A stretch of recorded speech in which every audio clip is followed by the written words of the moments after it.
नमस्कार, स्वागत है आपका हमारे चैनल अजब श्री कोचिंग क्लासेस में। दोस्तों, आज के वीडियो में हम मध्य प्रदेश के राष्ट्रीय उद्यान पढ़ने वाले हैं। कान्हा किसली राष्ट्रीय उद्यान, बांधवगढ़ राष्ट्रीय उद्यान, पेंच राष्ट्रीय उद्यान, इन सभी के बारे में आज हम डिस्कस करेंगे। यह हमारे राष्ट्रीय उद्यान का पार्ट नंबर 1 है। तो हम देखेंगे सबसे पहले हमारे मध्य प्रदेश में कुल 12 राष्ट्रीय उद्यान हैं। पहले 11 थे, तो 28 दिसंबर 2018 को जो पालपुर कूनो राष्ट्रीय अभ्यारण्य था शिवपुर का, उसे राष्ट्रीय उद्यान घोषित किया गया था 28 दिसंबर 2018 को। तो अब हमारे प्रदेश में राष्ट्रीय उद्यानों की संख्या 12 हो चुकी है, जबकि वन्यजीव अभ्यारण्य 24 हैं। हमारे प्रदेश में वन्यजीव संरक्षण अधिनियम 1974 में लागू किया गया।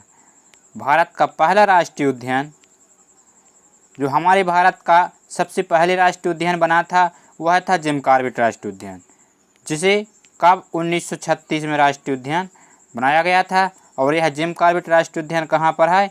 यह है उत्तराखंड में, है ना। और जो जिम कॉर्बेट राष्ट्रीय उद्यान है, इसे हेली नेशनल पार्क के नाम से भी जाना जाता है ना। ये सभी पॉइंट आपको याद रखना है। सबसे पहले जो ये 1936 में बना था, है ना, जिम कॉर्बेट राष्ट्रीय उद्यान, इसे हेली नेशनल पार्क के नाम से भी जाना जाता है ना। और यह कहाँ पर है? उत्तराखंड में है। ये सभी पॉइंट याद रखना है। अब देखिए, जो हमारे भारत का सबसे पहला बना राष्ट्रीय उद्यान था, लेकिन हमारे भारत में सबसे पहला जो वन्यजीव अभ्यारण्य है, वह सिक्किम में स्थापित किया गया था सबसे पहले 1887 में। कौन सा?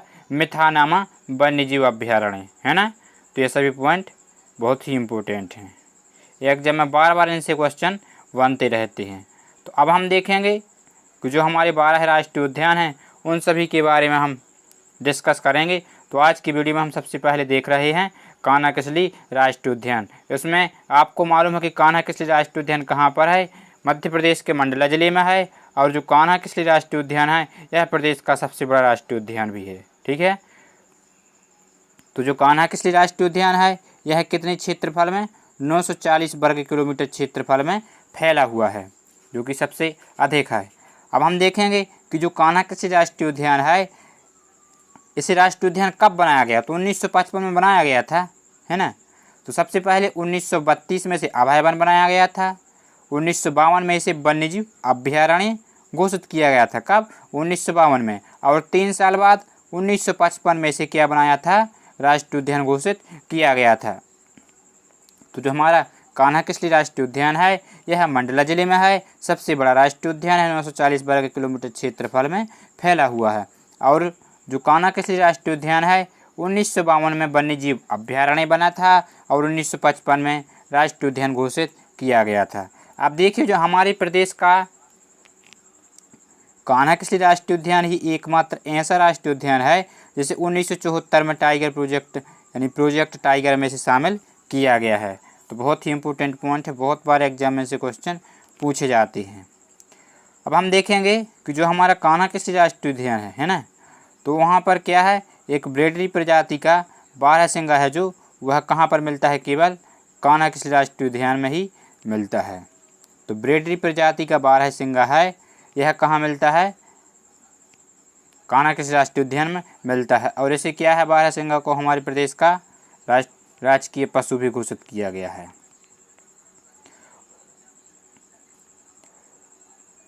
अब देखिए, जो मार्च 2017 में क्या है? भारत का पहला यहाँ से टाइगर, यह क्या है? टाइगर रिजर्व, जिसने हाँ देखिए, यह एक ऐसा टाइगर रिजर्व बन गया है मार्च 2017 में, जिसने क्या है? शुभंकर जारी किया है ना, जिसका नाम क्या है? भूर सिंह बारहसिंगा। तो यह भारत का पहला टाइगर रिजर्व है।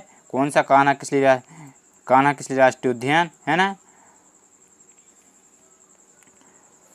जिसे प्रोजेक्ट टाइगर में शामिल कब किया गया था? 1974 में। और भारत देश का पहला बन गया है जिसने अपने एक शुभंकर जारी किया है, जिसका नाम भूर सिंह बारहसिंगा है ना। इसे कब बनाया गया था? तो मार्च 2017 में।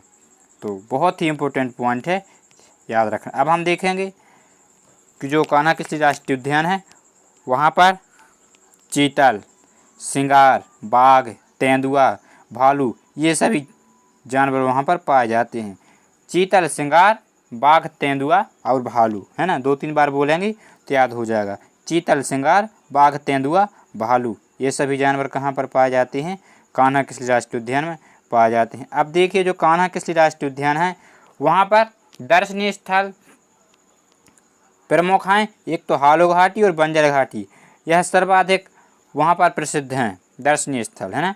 तो हालो घाटी और बंजर घाटी कान्हा किसली राष्ट्रीय उद्यान में दर्शनीय स्थल के रूप में प्रसिद्ध हैं। और जो पार्क इंटरप्रिटेशन योजना है यहाँ ही चल रही है अमेरिका के सहयोग से कान्हा किसली राष्ट्रीय उद्यान में। जंगल गलियारा योजना है, इसके तहत कान्हा किसली राष्ट्रीय उद्यान और बांधवगढ़ राष्ट्रीय उद्यान जो कि कहाँ पर है, बांधवगढ़ है उमरिया में, है ना। कान्हा किसली कहाँ पर है, मंडला में। तो जंगल गलियारा योजना के तहत इन दोनों को जोड़ा जा रहा है, ठीक है, तो याद रखना है। चलिए अब हम नेक्स्ट आगे चलते हैं। अब हम देखेंगे कि जो पेंच राष्ट्रीय उद्यान है जो कि कहाँ पर है, सिवनी और छिंदवाड़ा में, है ना। तो जो पेंच राष्ट्रीय उद्यान है इसके बारे में अब हम डिस्कस करेंगे।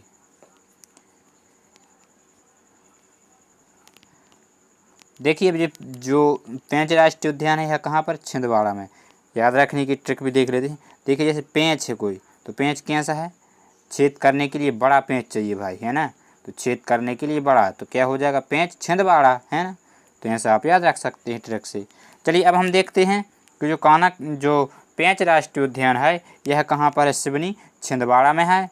और सिवनी छिंदवाड़ा के साथ यह महाराष्ट्र के कुछ हिस्सों में भी फैला हुआ है ना। तो वर्ष 1977 में 449.39 वर्ग किलोमीटर के वन क्षेत्र था वहाँ पर, कितना, 449.39। तो उसे क्या घोषित किया गया था, अभ्यारण्य घोषित किया गया था। लेकिन इसके पश्चात 1983 में क्या होता है कि 449.39 में से 292.85 वर्ग किलोमीटर क्षेत्र को तो राष्ट्रीय उद्यान घोषित कर दिया जाता है ना। 292.85 वर्ग किलोमीटर क्षेत्र को राष्ट्रीय उद्यान घोषित बनाया जाता है। लेकिन 118.47 वर्ग किलोमीटर क्षेत्र को क्या है, पेंच अभ्यारण्य के रूप में रखा गया था, है ना। तो सबसे पहले 1977 में जो पेंच राष्ट्रीय उद्यान है सिवनी छिंदवाड़ा में, इसे 449.39, है ना, वर्ग किलोमीटर क्षेत्र को पेंच अभ्यारण्य घोषित किया गया है। और फिर 1983 में क्या होता है कि 292 वर्ग किलोमीटर क्षेत्र को राष्ट्रीय उद्यान बना दिया जाता है। लेकिन 118 वर्ग किलोमीटर क्षेत्र को अभ्यारण्य के रूप में रहने दिया जाता है। तो यह पॉइंट इम्पोर्टेंट है।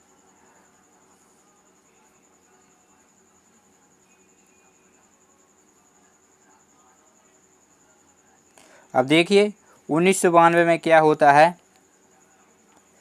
कि जो पेंच राष्ट्रीय उद्यान है एवं पेंच अभ्यारण्य दोनों को सम्मिलित करके 757.850 वर्ग किलोमीटर क्षेत्र को देश का 19वां टाइगर प्रोजेक्ट बनाया है ना।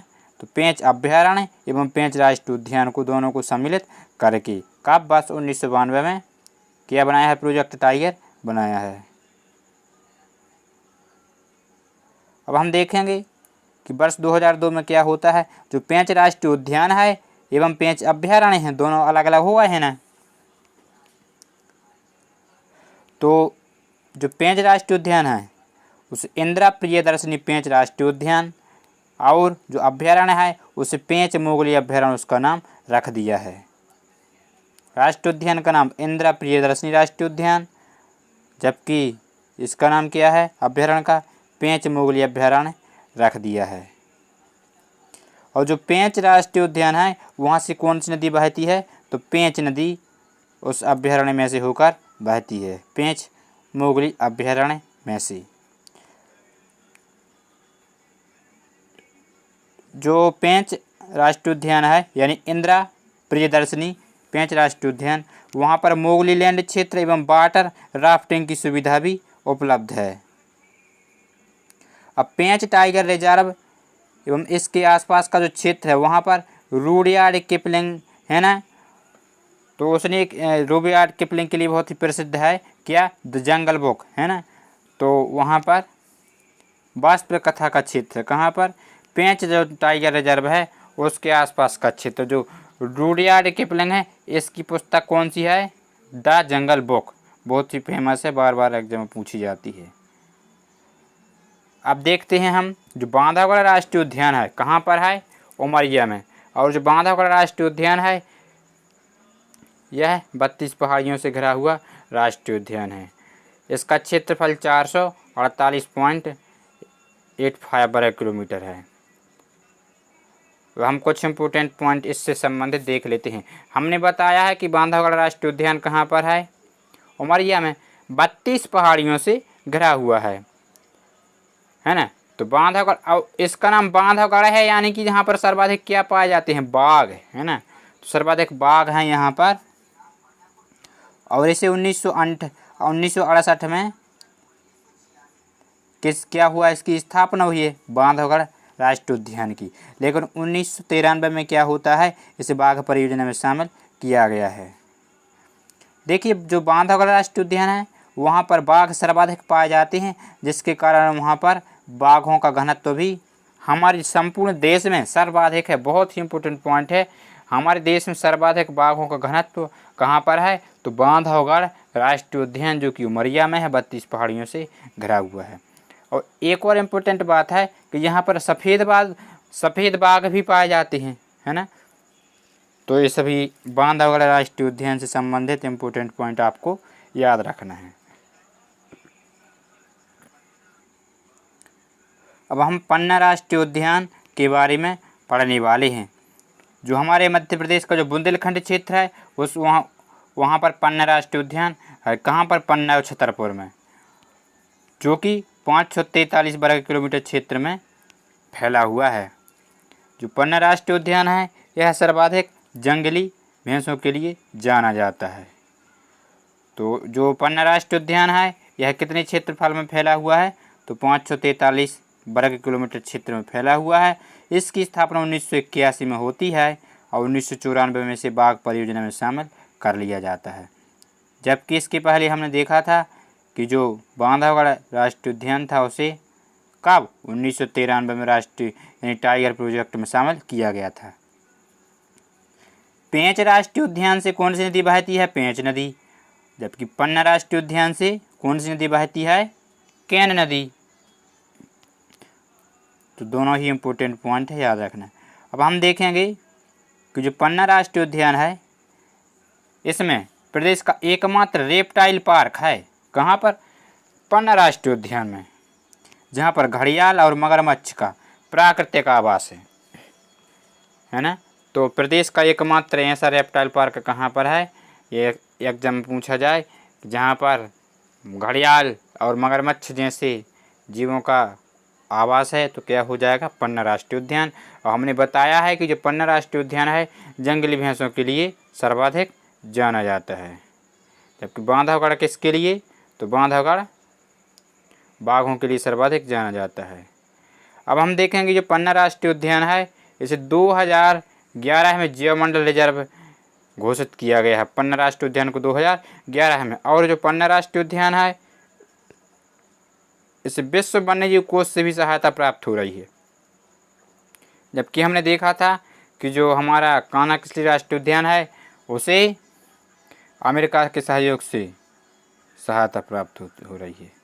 तो इस प्रकार से हमने सभी इम्पोर्टेंट पॉइंट यानी कान्हा-किसली राष्ट्रीय उद्यान, बांधवगढ़ राष्ट्रीय उद्यान, पन्ना राष्ट्रीय उद्यान, इन सभी के बारे में आज के वीडियो में हमने देखा है। और हम अगले वीडियो में राष्ट्रीय उद्यान का पार्ट नंबर 2 बनाएंगे, उसमें हम नेक्स्ट वाले राष्ट्रीय उद्यान डिस्कस करेंगे। तो सभी राष्ट्रीय उद्यान बहुत ही इम्पोर्टेंट हैं, है ना। तो हमारे मध्य प्रदेश में टोटल कितने राष्ट्रीय उद्यान हो गए हैं, अब 12 राष्ट्रीय उद्यान हो चुके हैं। जो शेष बचे हुए हैं जैसे पालपुर कूनू राष्ट्रीय उद्यान, इन सभी के बारे में हम अगले वीडियो में पढ़ने वाले हैं। हमारे चैनल पर संपूर्ण MPGK का कोर्स कराया जा रहा है और हमने ये वीडियो थ्योरी के आधार पर बनाया है। अब हम कौन सा राष्ट्रीय उद्यान किस स्थान पर है, किसकी स्थापना किस सन में हुई है, इन सभी को हम बेस्ट ट्रिक के माध्यम से एक वीडियो अलग से लाएंगे। तो आपको पता है कि हमारे चैनल पर MPGK बेसिक से और ट्रिक के साथ भी पढ़ाई गई है।